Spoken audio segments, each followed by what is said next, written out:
What's going on, everyone? Talen here, and welcome to another uniform review video.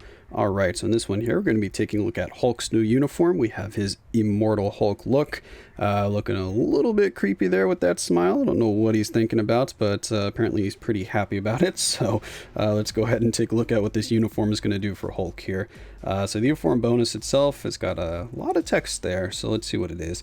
We have increased crit rate by 10%, increased crit damage by 50%, increased chain hit damage by 10% when attacking, which is nice.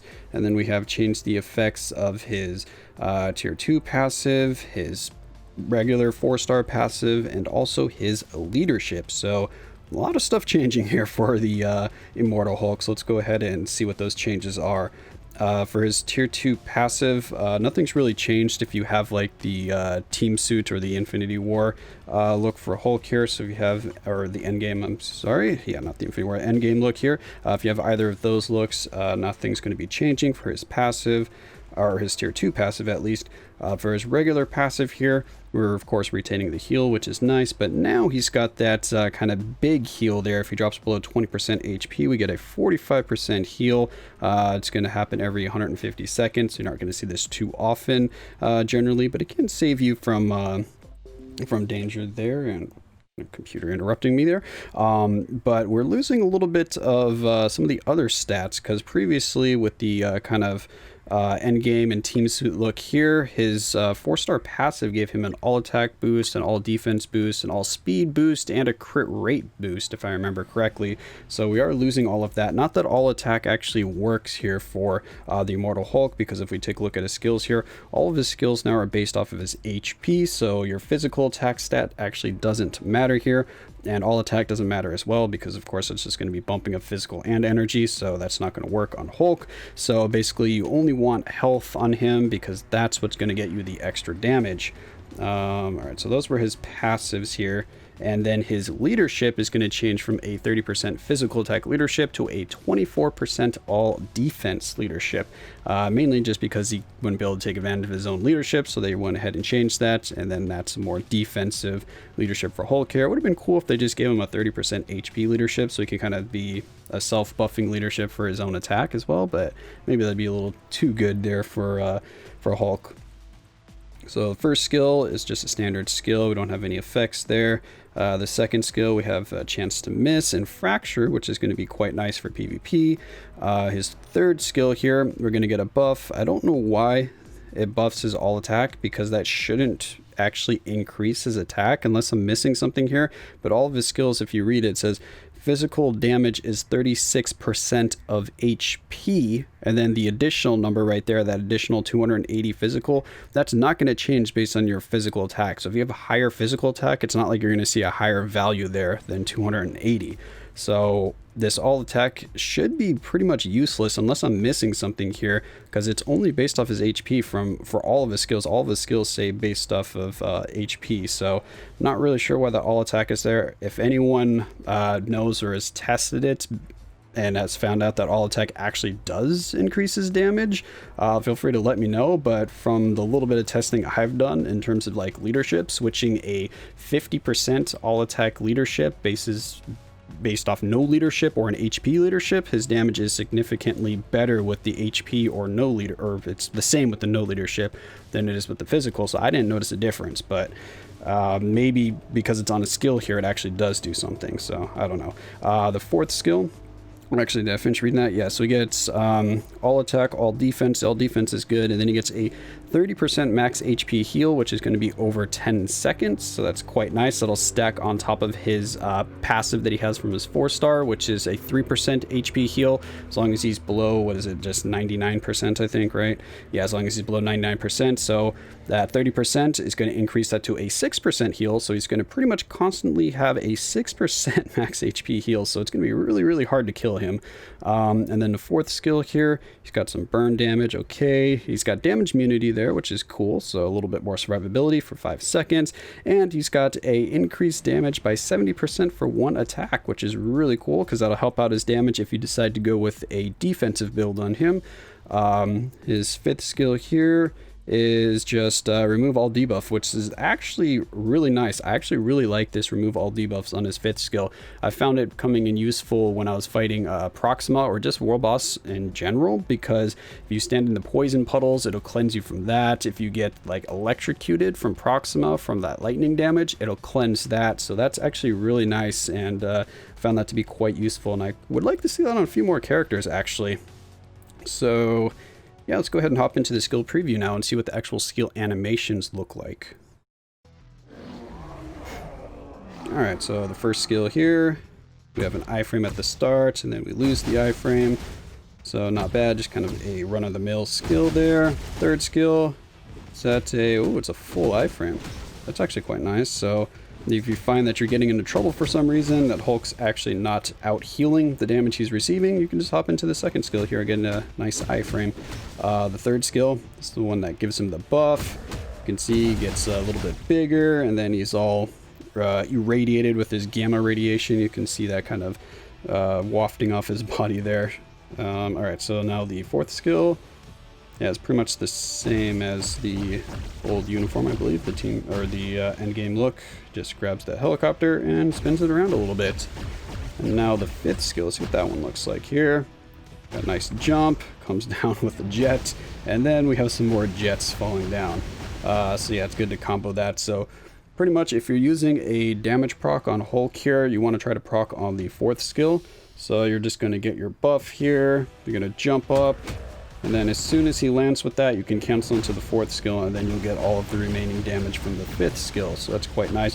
So that's kind of the combo that I like to do. So I start with the fourth skill to get my damage proc, and then I just do 3, 5, 4, 3, 5, 4, 3, 5, 4. If you get into trouble, mix in the 2 if you don't have your 4 or your... yeah, pretty much just if you don't have the 4 available, because that's going to give you your... well, the 5 is an iframe, so yeah, if you don't have 4 or 5 available, then you can just hop into 2 to get some extra protection there. And now we have his tier 3 skill, so let's actually take a look at that. Here we go. It's jumping up in the air, and then Hulk smash. Hulk smashes, and then we have that residual kind of gamma burst that does some damage to them. So pretty cool tier 3.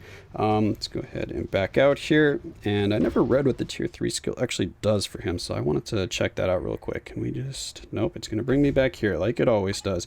Now let's go back over to Hulk here, and then let's go to our skills. And what does a tier 3 do? Alright, so it's an 80% chance to penetrate, barrier, shield, all damage, immune, and invincibility. So that's actually quite nice. Doesn't penetrate or pierce guard break immunity or super armor, so the enemy can still just kind of push through. Well, it goes through invincibility, so that'll get rid of... I think that gets rid of guard break immunity. So super armor will still not work against him, or will still work against him. We have 5 seconds of invincibility. We have increased attack again there. Does that actually do something? Am I missing something here? It says physical damage 53% of HP. So why does having higher physical damage mean anything? Or higher attack, I guess, in general? No. The neighbor's starting to blast some music. That's fantastic. So let's get through this nice and quick here. All right, so I guess all defense, which is nice. All speed by 20%. So you're not going to really need much speed if you're going to be using your tier 3 skill here. Wait, per HP. Oh, per HP. So is that all attack per HP? So that basically just means you're getting a 60%. Well, I don't know if it's going to equate directly to that, but a 60% boost to his HP, so he does more damage. Okay, that makes a little more sense. Per HP. Okay, I see what you're doing here. I just didn't see that per HP on here. Did it say it? Doesn't say the per HP on here, but it does say it on the tier 3 skill, so maybe it does affect him. All right, yeah, so he's looking pretty good here. Let's go ahead and take a look at my build here on Hulk. I have Power Angry Hulk because I did want that attack speed because I was running a little low on it because he doesn't get it from any other skill except for his tier 3. Right now I still have my old obelisk on him that I was using before this uniform, which is just a recovery rate with a 180 proc, and I'm kind of just keeping that one on him for now because he still does take advantage, of course, of a damage proc. And my uniform was at heroic, and I had 2 of the options rolled to HP. I'm debating what I want to change out this obelisk to. I kind of wanted to just roll something that was like max HP damage proc. That's my ideal, but I have not had any luck with that. So I'm kind of toying with the idea of putting on one of the eggs here, because that gives you max HP and recovery rate. As you can see here, I could get 32% max HP. I'm guessing that's not going to be better than a 180 proc, but I don't know. I'm still kind of curious to see what it does. So let me know in the comments below if you want me to try him out with a CTP of refinement or not, or if I should just wait until I roll a max HP damage proc and put that on him instead. Yeah, just let me know what you want to see. Alright, so that's his build. So now let's go ahead. Actually, I can show you the stats here. He's actually pretty easy to cap a lot of his stats, which is really nice. So we have ignore defense, skill cooldown is capped, and his crit damage is basically capped, only 5% off. His crit rate's the only thing that's a little bit low here, and his attack speed is pretty much capped as well, all less than a 1% away. Oh yeah, you did tease this earlier. I do have a few Odin's Blessings on him because I have those double HP Odin's Blessings just laying around because nobody else is using them. So I figured I might as well put one of each on his gears here. So let's go ahead and hop into a little bit of gameplay and see how the Immortal Hulk can do in some PvE content. Alright, so here we are at World Boss Ultimate. This is the best team that I've found for Immortal Hulk here. We have Drax for actual leadership because he gives a massive amount of HP as long as you're using all combat types. So since we have 3 combat types, we get a 45% increase to HP, so that's the best leadership you can get for him. If you're not going to be using another combat character with Hulk, then you can just go with what's it called, Giant Man, because he has a 30% HP leadership, or Pimtron, whichever look you have for him.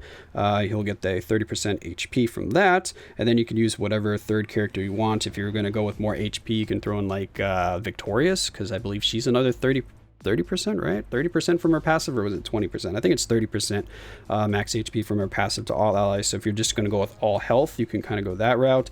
If you want to go a little bit more defensive with him, if you happen to have the uniform for Thing, you can use Thing with his uniform. His uniform bonus is 15% max HP to all allies, and then his leadership is going to be a 50% all defense, and that'll kind of make Hulk a lot tankier. Then you can do whatever you want for your third slot. Of course, Valkyrie here works just fine with this particular team here because she has her tier 2 passive that gives more damage against supervillains, which will work for Hulk because Immortal Hulk here is a super villain, not a hero anymore. So do keep that in mind when you're building your teams or deciding what support you want to use with Hulk here. All right. Yeah, so this is the one I'm going to be using, so let's go ahead and hop in. Hulk doesn't have any all defense down, so this is kind of the strikers I was just trying him out with a little bit of all defense down to see what kind of damage we could get out of him. Alright, and my Valkyrie does have a CTP of Insight on her, so I'll let you know that as well. So we get a little bit of extra damage there. Let's go ahead and switch over to Hulk. Boom, let's get a proc here on the 4th skill. And let's buff ourselves up with the 3rd skill. And then repeat the process. As you can see, the damage is quite nice here. The all defense down though does really help. I've noticed that when I was doing this without all defense down, he was getting very close to just like timing out on this stage. Actually, was I even doing this stage? I might have been doing an easier stage. But yeah, he definitely needs that that all defense down. And as you can see, our damage proc is already off, which I'm kind of surprised at because all of his skill cooldowns are very low, so it should be really easy to keep his obelisk on point or the proc on point. So you shouldn't really have much issues. I don't know why I got out of sync there. Maybe it just didn't proc from... Yeah, I've noticed that actually with Immortal Hulk here. For some reason, it's really hard for the proc to go off. Like, it seems like I'm doing a lot of hits, but the proc just doesn't want to activate. So he's just one of those characters. There's quite a few characters where I notice where it just seems like you're doing a lot of hits, but the obelisk just refuses to proc. Alright, so let's go back in here. A nice little spinneroo. Let's buff up. And then see what kind of damage we can get here. But as you can see, he's definitely in no danger of dying. He's got tons of healing. Of course, Proxima is capable of killing him. If you get hit by all of those kind of spears at once, then you can definitely take enough damage to pretty much get one-shotted. But besides that, he pretty much heals up from everything. I canceled a little too early on the 5th skill there. you do need to wait until you, whoops, I messed up there, didn't use the bit skill at all. But anyway, you can see his damage is quite nice. So Immortal Hulk, yeah, I'm happy with the uniform. It's a nice upgrade for Hulk here. From what I've been hearing, he does really, really well in PvP as well, but I kind of think you need him at tier 3 for that, because you do get that big boost in HP when you get to tier 3. So yeah, let's go ahead and check out how much HP do we actually get from getting him up to tier 3. Now, back out here. Let's find Hulk and advance his HP. Oh, yeah, he gets a pretty big boost there. What's that, like 30,000? A little less than 30. Yeah, so that's actually quite nice. So when you get him to tier 3, I expect to see a pretty big jump in his damage just based off of that HP there. So I'm very tempted to get him to tier 3. I might actually do that because he's only an 800, right? Yeah, he's an 800 cost, and then I'll have enough if Odin comes out soon. But I also wanted to tier 3 my Silver Surfer. So decisions. Let me know what you guys want to see. Do you want me to tier 3 Hulk and Silver Surfer? Do you want me to skip both of them? Do you want me to wait for Odin? Do you want me to do Hulk and Odin? Yeah, I'm curious what you guys want to see here. So let me know. But that's going to be it for this video here. Hopefully you guys enjoyed, and of course I will catch you in the next one.